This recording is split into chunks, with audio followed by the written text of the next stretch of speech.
નમસ્કાર, હું ખેડૂત આગેવાન ભરતસિંહ ઝાલા. આજે માનનીય વડાપ્રધાન નરેન્દ્રભાઈ મોદીજી ગુજરાત આવી રહ્યા છે ત્યારે એમનું માન સન્માનપૂર્વક આદર કરીએ છીએ. પ્રધાનમંત્રીશ્રીનું ધ્યાન દોરવા માગીએ છીએ કે ભારત સરકારના વિદ્યુત મંત્રાલય દ્વારા આદેશો કરવામાં આવ્યા છે.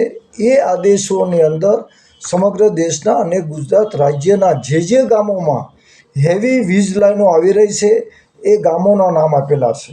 કાયદેસર રીતે જે સર્વે નંબર આવવાના હોય એ સર્વે નંબરના ખેડૂતોને જાણ કરવાની હોય છે કે તમારા ખેતરમાંથી વીજ પોલ આવી રહ્યું છે તો તમે ખેડૂતો સાથે વાટાઘાટ કરી અને યોગ્ય નિકાલ લાવો.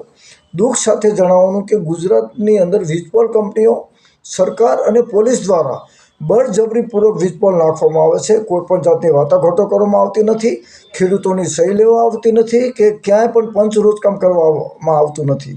તો આ બહુ ગંભીર મુદ્દો છે.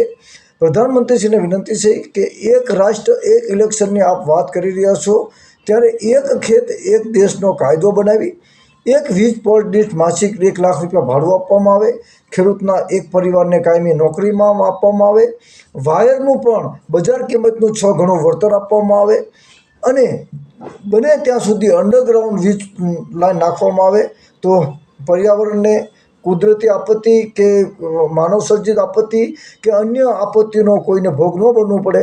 તો પ્રધાનમંત્રીને વિનંતી કે સંવેદના, સહાનુભૂતિ અને માનવીય અભિગમ રાખી વિદ્યુત મંત્રાલયે જે આદેશો જાહેર કર્યા છે એનો અભ્યાસ કરી અને એ જે આદેશો રદ કરી અને નવા આદેશો બહાર પાડવામાં આવે અને ખેડૂતોને ન્યાય આપવામાં આવે એવી અમારી વિનંતી છે. જય હિન્દ, જય ભારત.